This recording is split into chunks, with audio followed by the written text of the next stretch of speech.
औज़ुबिल्लाहि मिनश्शैतानिर्रजीम बिस्मिल्लाहिर्रहमानिर्रहीम अस्सलामु अलैकुम वरहमतुल्लाहि वबरकातुहू।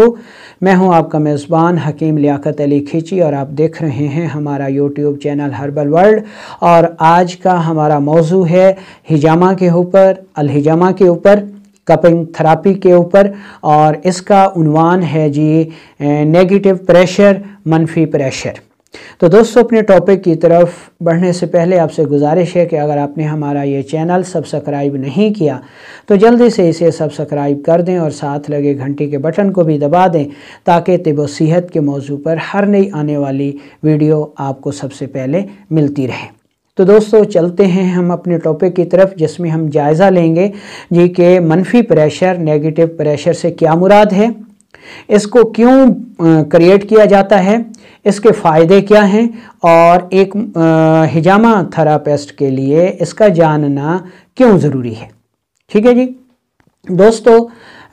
हम जो ग़िज़ा खाते हैं ये हाज़मे के तमाम अमल से गुज़रने के बाद खून का हिस्सा बन जाती है और खून ये खुराक हमारे तमाम अज़ा को फ़राहम करता है। यानी दिमाग को उसकी मुतल्लिक़ा खुराक खिलत बलगम फ़राहम करता है, दिल को उसकी खुराक खिलत सौदा फ़राहम करता है और जिगर को उसकी खुराक खिलत सफ़रा फ़राहम करता है। ये यानी खून का जो है वो दौरान गर्दिश है। ठीक है, जबकि ये अज़ा जब अपनी खुराक को हज़म कर लेते हैं तो बनने वाले जो फासिद मादे हैं उनको खून लेकर खून जहाँ जिन अज़ा में साफ़ होता है वहाँ तक मुंतकिल करता है ताकि ये साफ़ हो सके। तो मुख्तसर तौर पर ये जान लें कि शरियाने दिल से साफ़ खून लेकर पूरे जिस्म को खुराक फराहम करती हैं। ठीक है, यानी शरियानों का इख्तिताम बालों जैसी बारीक शरियानों पर होता है, जबकि जो नालियाँ साफ़ होने वाला खून ख़राब खून वापस दिल की तरफ लेकर जाती हैं, खून के साफ़ होने वाले हिस्सों की तरफ लेकर जाती हैं, उनको वरीदें कहा जाता है। और वरीदों की इब्तदा जो है वो बाल जैसी बारीक रगों से होती है और जैसे जैसे ये दिल की तरफ बढ़ती जाती हैं इनका साइज़ बड़ा होता जाता है। यानी शरियाने दिल से जिस्म के दूर वाले हिस्सों की तरफ जाती हैं और जैसे जैसे दिल से दूर होती जाती हैं बारीक होती जाती हैं। और जो वरीदें हैं इनका जो इब्तदा है वो बारीक रगों से शुरू होता है और जैसे जैसे ये दिल के करीब होती जाती हैं ये बड़ी होती जाती हैं। ठीक है जी, अब खून जिस उज़्व को, जिस मुतल्लिक़ा उज़्व को उसकी खुराक फराहम करता है, ठीक है, यानी अगर हमारी खुराक में कोई मादा ज़्यादा हो जाए, बलगम, अगर हम बलगमी खुराक ज़्यादा खाते हैं तो हमारे खून में खिलत बलगम बढ़ जाएगी, या हम सौदावी ग़िज़ाएँ ज़्यादा खाते हैं तो हमारे खून में सौदावी मादे बढ़ जाएंगे, या हम सफ़रावी ग़िज़ाएँ ज़्यादा खाते हैं तो हमारे खून में सफ़रावी मादे बढ़ जाएंगे। तो हमारे जिस्म, हमारी खुराक में जब कोई मादा ज़्यादा हो जाता है तो उसका मुतल्लिक़ा खिलत खून में ज़्यादा हो जाती है और खून वो खुराक उस मुतल्लिक़ा उस पर ज़्यादा गिराता है। अब वो अज़ा जो हैं या उसके मुतल्लिक़ा खुलियात जो हैं वो अपनी ज़रूरत की ही ग़िज़ा लेते हैं, बाकी को छोड़ देते हैं। जब ये अमल मुसलसल होता रहे तो वहाँ पर मौजूद जो गुदुद जाज़बा हैं, लम्फेटिक ग्लैंड हैं, मसासा हैं, चूसने वाली गिल्टियाँ हैं, ये उस मवाद को चूस कर वरीदों में डालती रहती हैं और इस तरह ये अमल जारी रहता है। लेकिन जब ये अमल मुसलसल जारी रहे तो वो चूसने वाली गिल्टियाँ, जो मसासा हैं, जो लम्फेटिक ग्लैंड्स हैं, वो मुसलसल इस ज़्यादा ग़िज़ाई मवाद को चूस चूस कर तंग आ जाते हैं और बीमार पड़ जाते हैं और उस ग़िज़ाई मवाद को चूसना बंद कर देते हैं, जिसकी वजह से वो ग़िज़ाई मवाद वहाँ पर इकट्ठा होता रहता है और फिर जहर की शक्ल इख्तियार कर लेता है, जिसको टॉक्सिन कहते हैं। ठीक है जी, اب جب ہم کپنگ کرتے ہیں،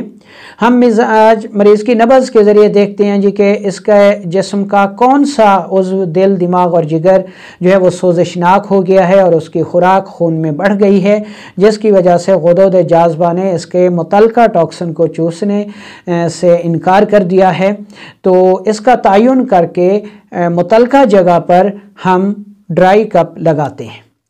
جب ہم ڈرائی کپ لگاتے ہیں، کیونکہ اس مقام کے جو غدود جاذبہ ہیں انہوں نے اس فاسد مواد کو جذب کرنا، چوسنا بند کیا ہوا ہوتا ہے، کیونکہ وہاں پر اب خون کی پوری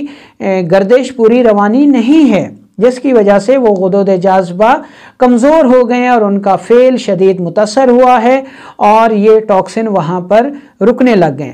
اب جب ہم پہلی بار ڈرائی کپنگ کرتے ہیں، اس میں ویکیوم کریٹ کرتے ہیں، تو وہاں پر ایک پریشر بنتا ہے۔ اب خون تو اپنی مقرر کردہ راستوں پر گردش کر رہا ہے۔ اب جب ہم وہاں پر کپ لگاتے ہیں تو اس کپ کی وجہ سے وہاں پر ایک پریشر بنتا ہے اور اس پریشر کی وجہ سے خون کو مجبوراً اپنا دوران چھوڑ کر اس مقام پر آنا پڑتا ہے۔ یہ طبعی عمل نہیں ہے، کیونکہ خون اپنی طبعی گردش کو چھوڑ کر اس مقام پر آیا ہے، اس لیے اس پریشر کو نیگیٹو پریشر کہتے ہیں، منفی پریشر کہتے ہیں، کیونکہ خون اپنی طبعی گردش میں وہاں پر نہیں آیا، بلکہ اس خون کو زبردستی ہم نے کپ کے پریشر کی وجہ سے وہاں پر آنے پر مجبور کر دیا ہے۔ تو اس عمل کو منفی پریشر کہتے ہیں۔ جب خون وہاں پر آتا ہے تو وہاں پر